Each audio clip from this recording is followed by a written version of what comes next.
Hey guys, so in today's quick tip number 2, we're going to be talking all about curves in Photoshop.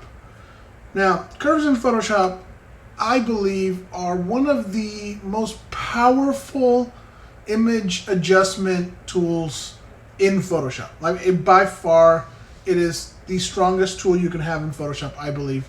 It's also the most intimidating. Most people kind of don't understand it, don't want to use it, it's too complicated. They feel like other things kind of do the same thing and easier, like levels. Levels people use a lot. But the problem with levels is it only has darks, lights, and mids, and just that's it, basically. You're kind of stuck with that, where curves has the entire range of the histogram. Now, let me get started and I'll show you kind of what I mean. I'm going to go over the curve adjustment dialog before we actually do any changes, just to show you kind of what I'm talking about. Okay, so for this tutorial, I'm going to be using my favorite model. This is my dog Gizmo. Oops. Okay, so when you make a curve, there's different ways of making curves. So let me just start from the beginning. Okay, so to make a curve, you can either hit Command M. I lied. It's not Command M. Filter. Where is curve? I actually don't even know where curves is up here.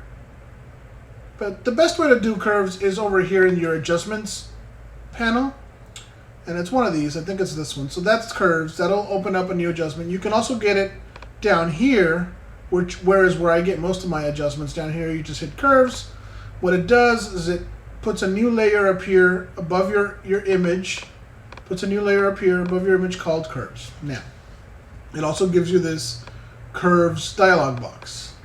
Now, what is this curves dialog box? Well, this curves dialog box, let's go over it. So you can see a histogram. This is your basic RGB histogram, right? So this is to the left side over here are your darks, are your shadows, your blacks, your darks. To the right side are your whites. Now that you can see in here, see this gradient right here, it goes from black to white. That's basically what's called your input. Okay, so now the reason it's your input is basically this is where black is on this image. And you can see in here we have a lot of kind of these dark grays because he's very black.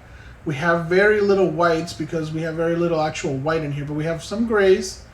Okay, so, and then this over here is see how this gradient is black to white? That's your output gradient, okay? So what does that mean? Well, that means that when you have a curve, and right now there's a straight line because the curve is not affecting anything. So your input is black and your output is black. Your input is white and your output is white. So that's basically your curve, right? So now, what if I were to take right in the midtones, right? I'm going to take my midtones and I'm going to switch this is my input, down here's my input. So I'm going to move my input up and see how it got brighter. Why did it get brighter? Well, it got brighter because I switched this gray, which would be this gray, up to this gray. So I just kind of moved my tone to the little brighter side. And before I get to all that, actually, let me show you. The other thing about curves is you can go into your individual channels as well. So you have your RGB channel, which affects all of your channels at the same time. You have your red channel, which only affects reds. It'll move the reds up and down. You have your green channel, it doesn't only affect greens on your image. Don't think of it like it's only going to affect the greens in my image. It makes everything green. So like there's green in everything when you're talking about an RGB channel. But you can come into all your channels. So let's say like one of the things I do the most with curves is, let's say I want to brighten the whole image. Okay, so well, I can take my midtone and move it up a little bit. So what I did, see what I did? I moved this input channel, right here. Actually, I should just go here so show you with the grid. I moved this gray and which would be this gray, and I just made it a little brighter. And what did it do? It made everything brighter, right? So it just made everything brighter. That's one very basic tool that I use curves for. What else do I use curves for? Well, let's say I want to enhance contrast on this image. Now, what is contrast on an image? It's basic. Contrast in an image is basically crunching your blacks and your whites. So you want to essentially darken your darks and lighten your whites, right? So I'm going to take my shadows and I'm going to darken it just a little bit, but I'm going to take my highlights and I'm going to lighten them just a little bit by going up. And see how that increased contrast? Let me exaggerate it a little bit. So let's make the darks dark and the lights light.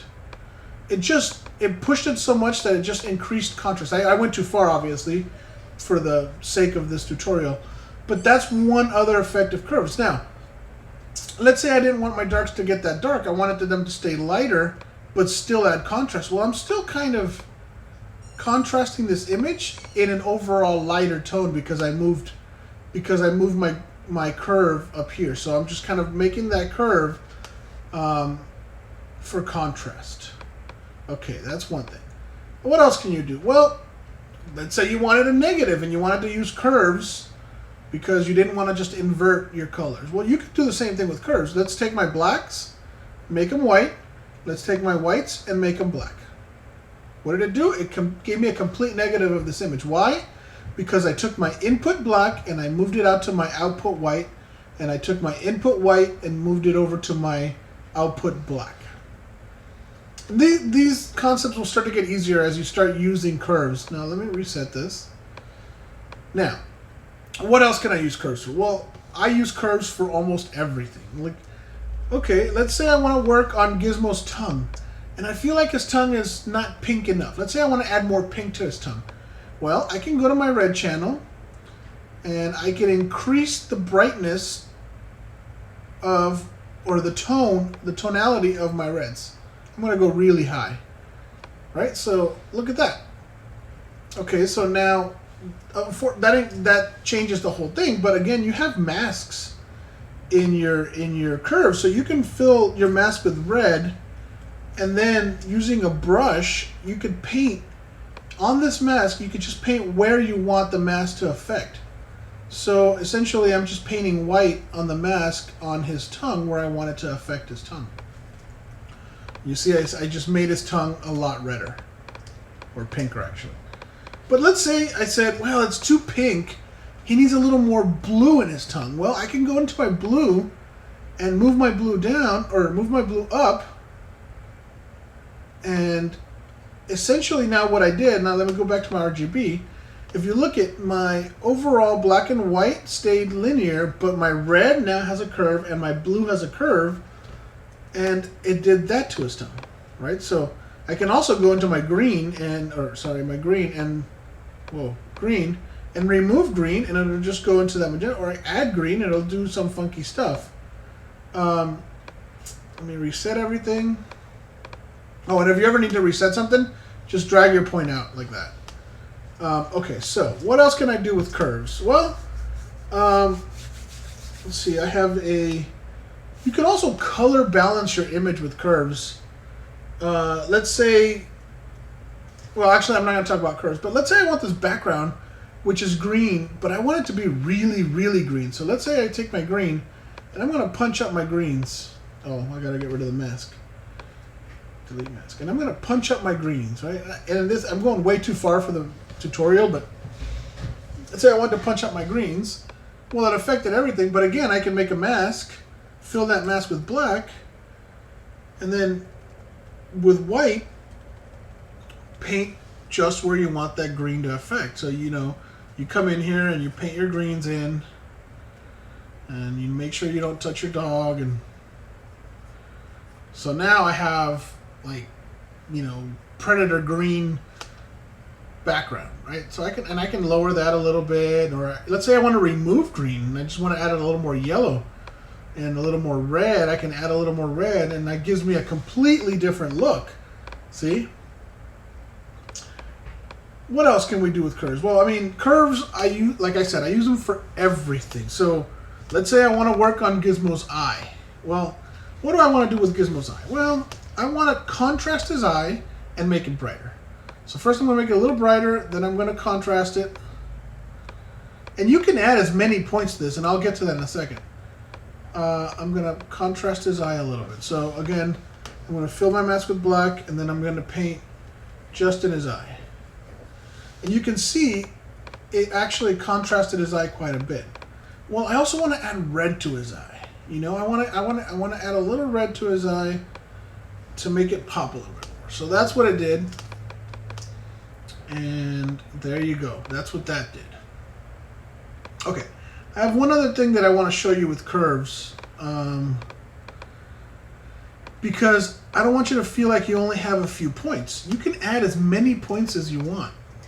Let's say you wanted to solarize something. You can do like this really crazy curve to do something weird like that, right? So what is this curve actually doing? Well, it's really just going back and forth. Like I moved some of my darks, made them brighter, but then some of my darks I made lighter and darker and lighter and darker and lighter. And it just created this weird, crazy pattern that you would probably never use, but just as a demonstration of what you could do, is that, okay, so let's reset this. And I'm sure there's a reset button, but I always end up doing this. Okay, what else can we do with curves? Let me see my notes real quick.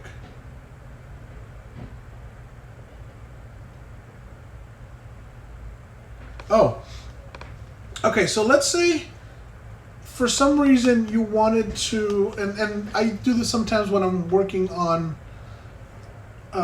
stuff for newspaper or something where I don't want the blacks. Let's say these blacks right here, they're completely black, right? So they're black. But let's say I don't want them black. I want them to be a 90% gray instead of black because it's going to gain when I print and it's going to go black. Well, I can take my black, move it over, move it this way, and I effectively made my blacks gray. Why did I make my blacks gray? Well, if you think about what I did is I moved my input tonal curve up, right?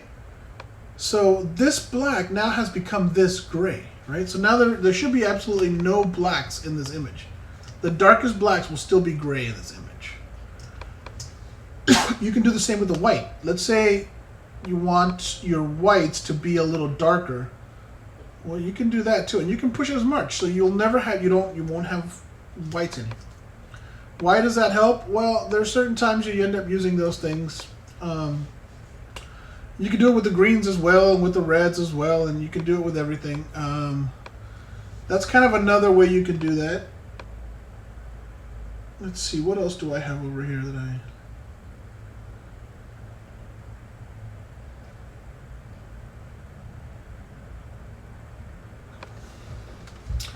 Another thing you can do with curves is actually you can color balance or white balance, find neutral.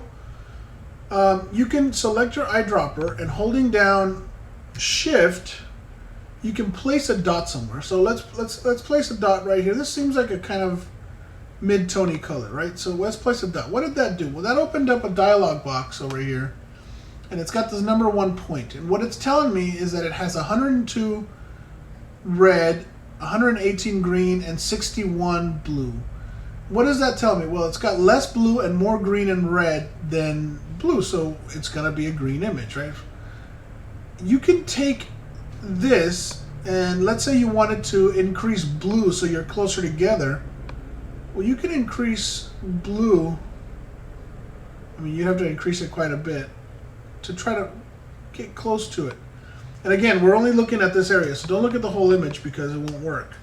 But we're only looking at this area, right? So I increased my blue to be pretty close to my other two. Now, I have to go to my red and try to get my red up into that area as well. And look what it did. That point right there, where is it? It's right here. That point right there came very close to gray. It's really close to it. I mean, it ruins everything else, but the one area that I put my point in, it got to gray, right? So what does that mean? Well, it means that if you were to have an image where you wanted to get neutral, you could technically try to match all your RGB values and neutralize a color. Now, I recommend really starting to play with curves. It's kind of a hard concept to grasp at first, but just start out simple. Start out with making curves just to brighten things up, like that. That's it. That's your whole curve. You can always add another curve that, let's say you want a second curve that contrasts things up. So now you can lower your blacks, increase your whites, and then you have two curves now affecting this image. One increasing contrast and one increasing brightness, right?